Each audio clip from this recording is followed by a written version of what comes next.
क्या बोलते हैं ब्राउन नहीं हो रहे जल्दी ना, क्योंकि पानी वाले प्याज होते हैं आजकल और बहुत मुश्किल से, तकरीबन मुझे 20 मिनट हो गए अभी तक जो है ना प्याज बिल्कुल सफ़ेद है, अभी भुजे नहीं है।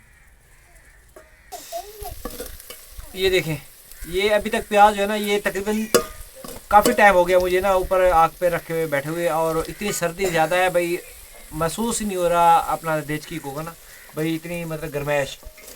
ये देखिए, तो ये ना ये तकरीबन हमारा तैयार हुआ है, तो ये अभी सिर्फ इसको लगाना है हमने तड़का। तड़के के लिए प्याज वगैरह रखे हुए हैं, दुआ करें जल्दी बन जाए।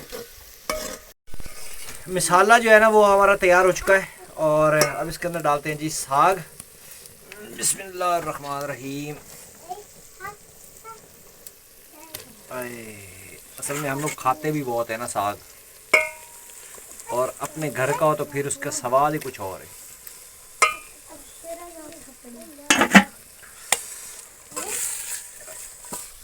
जी हमने साग इसके अंदर डाल दिया है, तो अब इसको तकरीबन मज़ीद इसको 5-6 मिनट के लिए इसको मज़ीद पकाते हैं, क्योंकि सर्दी का मौसम है और साग जो है ना बहुत ज़्यादा ठंडा हुआ पड़ा है।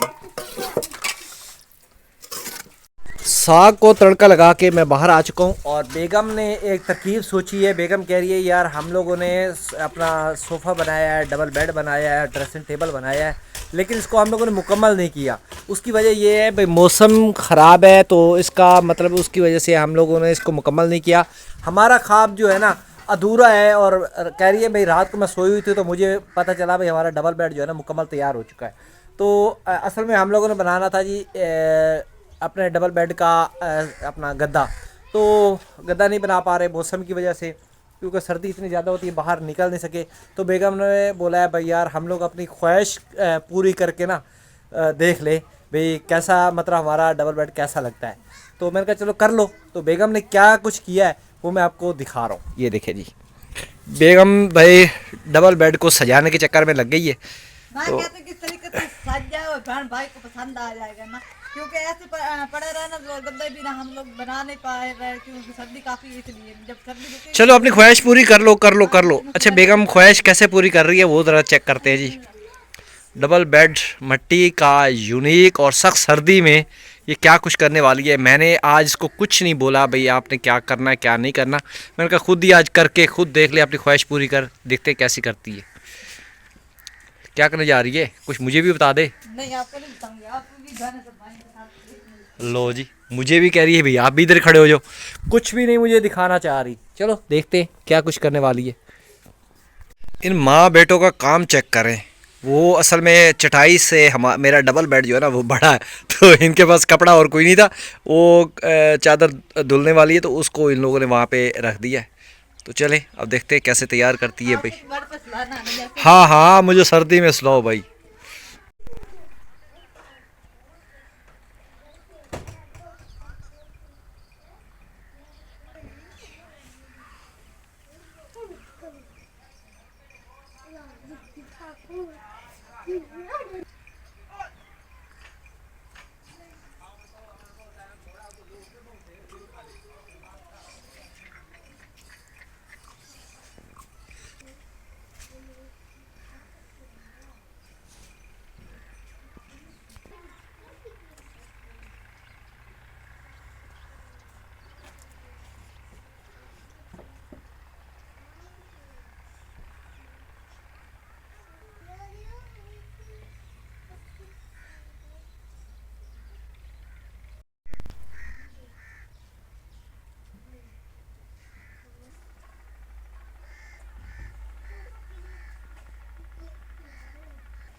लो जी, बेगम ने अपनी ख्वाहिश जो है ना पूरी कर ली है। अब मुझे कह रही है भाई इसके ऊपर आके लेटो।